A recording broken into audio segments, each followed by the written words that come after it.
Hello बच्चों, आज हम क्लास 10th के लिए साइंस के न्यूमेरिकल करेंगे जो एग्ज़ाम में बार बार पूछे जाते हैं। एक चीज़ ध्यान रखिए, ये वीडियो थोड़ी लॉन्ग हो सकती है पर मैं आपको विद कॉन्सेप्ट के सिखाऊंगा। आपको क्वेश्चन बिल्कुल ना आता होगा तब भी समझ में आएगा, ठीक है। देखिए, आपको एक परफत दे रखा है, ठीक है। इसमें आपसे 3 सवाल पूछे हैं। नंबर फर्स्ट क्या है, परफत में कुल प्रतिरोध। सेकंड क्या है, परपथ में कुल धारा। थर्ड क्या है, बिंदु ए और बी के बीच विभवांतर, ठीक है। अब देखिए, ये आपके प्रतिरोध लगे हैं, ठीक है। हम इन्हें कैसे पहचानेंगे, ये समांतर क्रम में है या फिर श्रेणी क्रम में है, ठीक है। उससे पहले मैं आपको कॉन्सेप्ट सिखा देता हूँ, समांतर क्रम और श्रेणी क्रम में कैसे पहचानेंगे आप, ठीक है। सबसे पहले मैं आपको सिखा रहा हूँ श्रेणी क्रम का, श्रेणी क्रम, ठीक है। इसमें क्या होता है, जो प्रतिरोध होते हैं वो एक सीधी लाइन में होते हैं,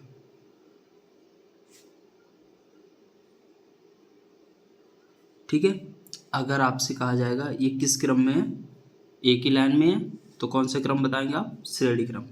ध्यान रखिए, जब भी प्रतिरोध एक सीधी लाइन में होंगे तो कौन से क्रम में होंगे, वो श्रेणी क्रम में, ठीक है। सपोज मान लो ये R1 है, ये R2 है और ये R3 है, ठीक है। तो इसके लिए फॉर्मूला क्या बनेगा, R बराबर R1 plus R2 plus R3, ठीक है। आप पहचान लेंगे श्रेणी क्रम में।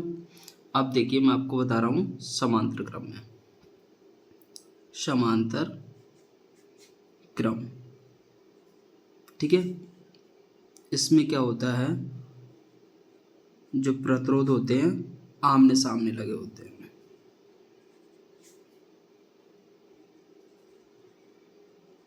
ठीक। इसमें प्रतिरोध कैसे हैं, एक सीधी लाइन में नहीं होते हैं, आमने सामने। इससे हम क्या होते हैं, समांतर क्रम, ठीक है। इंग्लिश में इसे बोलते हैं पैरेलल, ठीक है। इससे मानिए R1 R2 और R3, ठीक है। इसके लिए फॉर्मूला क्या होगा, 1/R बराबर 1/R1 plus 1/R2 plus 1/R3, ठीक है। अगर ये आगे और भी लगे होते तो 1/R4 भी हो जाता, ठीक है। अब देखिए, आपसे पूछा गया पहला सवाल क्या है, परपथ में कुल प्रतिरोध। देखिए, आपको एक यहाँ पर दिख रहे हैं लगे हुए प्रतिरोध और एक यहाँ पर, ठीक है। तो हम क्या करेंगे, एक बार इसे सॉल्व करेंगे, फिर एक बार इसको सॉल्व करेंगे। अब देखिए, ये वाला प्रतिरोध और ये वाला प्रतिरोध आमने सामने है, तो ये कौन से क्रम में है, समांतर क्रम में। आप समझ गए, ठीक है। अब देखिए, ये वाले प्रतिरोध कौन से क्रम में है, आमने सामने लगे हैं तीनों, तो कौन से क्रम में है, समांतर क्रम में, ठीक है। तो इसे मान लीजिए, इसे R1 बराबर और इसे R2 बराबर, इसे R3 बराबर, इसे R4 बराबर और इसे R5 बराबर, ठीक है। अब देखिए, R1 और R2 किस क्रम में है, समांतर क्रम में। तो हम लिख सकते हैं R1 बराबर 10 ओम बा R2 बराबर 40 ओम। कौन से क्रम में है, समांतर क्रम में है, ठीक है। इसके लिए जो फॉर्मूला बनेगा, क्या बनेगा, 1/R, देखिए यही वाला 1/R, 2 है तो दो दो रहेंगे, 3 होते 3 हो जाते, 4 होते 4 हो जाते, 1/R1 प्लस 1/R2, ठीक है। अब मान लगा दीजिए, R1 का मान कितना है, 10, 1/10 हो गया, प्लस का साइन लगा दो 1। R2 का मान कितना है, 40, ठीक है। अब हम क्या करें, ये भिन्न के रूप में होगा, 10 और 40 का क्या लेंगे, लासा। इधर ले लीजिए 10,40। ठीक है, तो सबसे छोटी संख्या क्या होती है, 2। 2 से काटेंगे 2 पंचे 10, 2 से काटिए 2 दूनी 4, 0 0 उतार लीजिए। अब 2 से फिर काटिए, 2 से 5 पूरा पूरा नहीं कटेगा, 5 को ऐसे उतार लीजिए। 2 का भाग 1 में, 2 का भाग 2 में से कितने बचेगा, एक बार 0 उतार लीजिए। 2 से फिर काटिए, 2 का भाग 5 में पूरा पूरा नहीं जाएगा, 2 पंचे 10। ठीक है, अब देखिए 3 से 5 पूरा पूरा नहीं कटेगा, 4 से भी नहीं कटेगा, किससे कटेगा, 5 से। 5 एकन 5, 5 एकन 5। हम जब तक काटते हैं जब तक नीचे 1 1 ना आ जाए। ठीक, अब हम इनका क्या करते हैं, आपस में गुणा, 2 गुणा 2 गुणा 2 गुणा 5, 2 दूनी 4, 4 दूनी 8, 8 पंचे 40।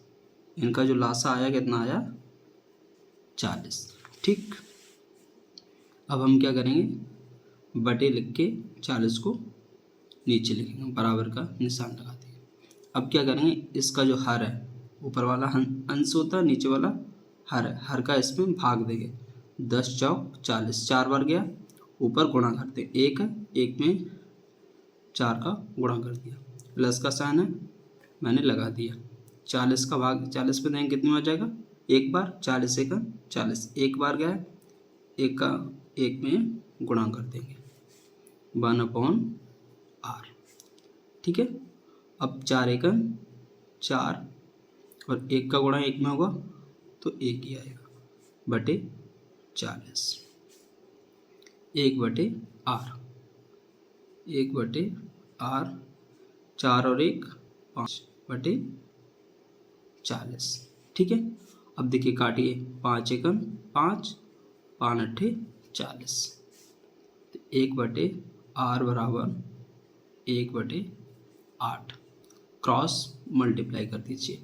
देखिए r का गुणा 1 से करें, 1 का गुणा किसी संख्या से करें तो क्या रहेगा, r ही रहेगा, r। 8 का गुणा 8 1 से करेंगे, 8 एकम 8 ओम। ठीक है, देखिए हमने इसको सॉल्व किया, कितना आया, 8 ओम।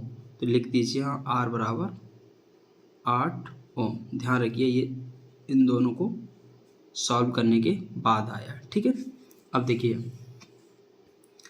R3 R4 R5 किस क्रम में, समांतर क्रम में। ठीक है, तो क्या करेंगे हम, R3 कितना है 30 ओम, कोमा R4 कितना है 20 ओम, बा R5 60 ओम। कौन से क्रम में, ये सब समांतर क्रम में। ठीक है, तो इसके लिए फॉर्मूला क्या बनेगा, 1/r। देखिए यहाँ हमने r मान लिया है, तो आप यहाँ r मत मानिए, r डैश मान लीजिए, जिससे हमें थोड़ा अंतर करने में आसानी हो। बराबर R3 plus R4 plus R5। ठीक है, और सारे मान लगा दीजिए, 1/R3 कितना है 30, प्लस का साइन लगा दिया मैंने, 1 R4 का मान कितना है 20, प्लस 1 R5 कितना 60, 1/r डैश। ठीक है, अब देखिए सब भिन्न के रूप में है, तो हम क्या करेंगे, 30 20 60 का क्या लेंगे, लासा। इधर ले लीजिए 30 20 60 का लासा लेना है हमें। ठीक है, अब देखिए किससे काटेंगे हम, 2 से। देखिए 2 एकन 2, 1 बचे 10 हो जाएंगे, 2 पंचे 10। ठीक है, 2 का 2 भाग देंगे, 2 एकन 2, 0 है 0 लगा दिया हमने। 2 का 3 में देंगे, 2 का 6 में 2 दिया 6, 0 हमने लगा दिया। 2 से फिर काटिए, ठीक है। 2 से 15 बार पूरा पूरा कटेगा नहीं, उतार लीजिए। 2 का 10 में दिए, 2 पंचे 10, ठीक है। 2 का 30 में दीजिए, कितनी बार जाएगा? 15 बार। अभी हमने यहाँ पर दिया था। अब देखिए 2 का तो जाएगा ना किसी में पूरा पूरा। अब देखिए 3 से दीजिए, तो 5 15, 3 का भाग 5 में पूरा पूरा नहीं जाएगा, 5 ऐसे उतार लीजिए, तो 5 15, ठीक है। अब देखिए अब किससे जाएगा? 4 से तो जाएगा नहीं, 5 से जाएगा। 5 एकन 5, 5 एकन 5, 5 एकन 5। अब क्या करते हैं हम? इनका आपस में गुणा, तो 2 गुणा 2 गुणा 3 गुणा 5, 2 दूनी 4, 4 दिया 12, 12 पंचे 60। इनका जो लास आया कितना आया? 60, ठीक है। अब हम क्या करेंगे? बटे का चिन्ह लगाएंगे और 60 को नीचे लिख देंगे, ठीक है। देखिए ऊपर वाली संख्या अंश है, नीचे वाली हर है। हर का इसमें क्या देंगे? भाग। 30 दूनी 60, 2 बार गया, ऊपर 1 से 2 का गुणा कर दिया, प्लस का साइन है हमने लगा दिया। 20 का भाग देंगे 60 में, 20 दिया 60, 3 बार गया, ऊपर 3 का गुणा कर दिया, प्लस का साइन था लगा दिया। 60 का 60 में देंगे, 60 एकन 60, 1 बार गया, 1 का ऊपर 1 का हमने गुणा कर दिया। इधर क्या चल रहा है? 1/r डैश बराबर 1/r डैश। अब देखिए 1 का गुणा 2 से करेंगे या 2 का गुणा 1 से करेंगे, कितना आएगा? 2 एकन 2, 3 एकन 3, 1 एकन 1 बटे 60, ठीक है। 1/r डैश, 2 और 3 5 और 1 6 बटे 60। देखिए 6 एकन 6, 6 एकन 6, 0 है, 0 लगा दिया। 1/r डैश बराबर 1/10। अब हम क्या करेंगे? Cross multiply. r डैश का गुणा 1 से करेंगे तो r डैश ही आएगा, 10 का गुणा 1 से करेंगे कितना आएगा? 10। कितना मान आया? 10 ओम, ठीक है। अब देखिए जो चित्र था, ठीक है, इसको हल करने के बाद हमारे पास कितना मान आया? r डैश बराबर 10 ओम, ठीक है।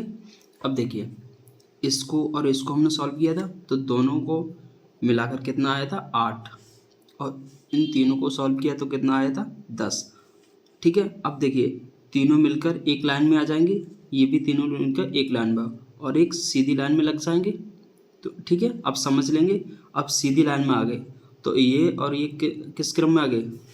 मैंने बताया था जब सीधी लाइन में होंगे तो कौन से क्रम में होंगे? श्रेणी क्रम में, ठीक है। तो हम कह सकते हैं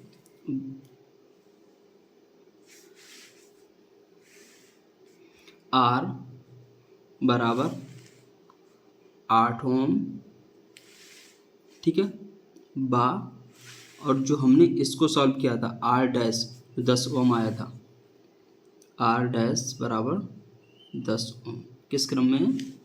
श्रेणी क्रम में। एक ही लाइन में आ गए, श्रेणी क्रम, ठीक है। देखिए श्रेणी क्रम के लिए फॉर्मूला क्या होता? R बराबर, अब देखिए R हमने मान लिया था R डैश मान, इससे R डबल डैश मान लीजिए, R प्लस R डैश, क्योंकि श्रेणी क्रम का फॉर्मूला क्या होता है? R1 plus R2 plus R3, मतलब जो आपको प्रतिरोध दे रखे हो उनको सीधा हम जोड़ देते हैं, ठीक है। मान लगा दीजिए R का कितना? 8, R डैश का कितना? 10, R double dash, R double dash, 8 और 10 कितना हो गया? 18 ओम, ठीक। देखिए हमने इन सब को सॉल्व कर लिया। इनको सॉल्व करने के बाद हमारे पास कितना आया? 18 ओम। तो ये क्या होगा? कुल प्रतिरोध, ठीक है। ये आपका पहला वाला आंसर हो गया। आपसे कुल परिपथ में कुल प्रतिरोध पूछा था, हमने निकाल लिया। अब आपसे पूछा है परिपथ में कुल धारा, ठीक है।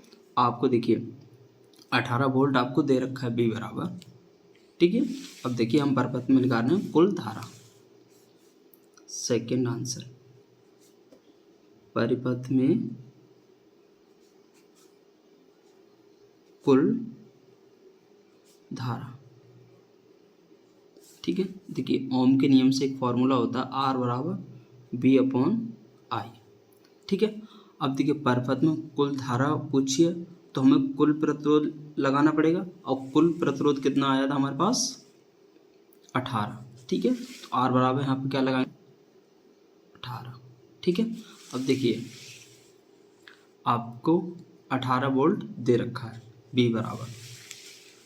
ठीक है, तो लगा दीजिए 18/I।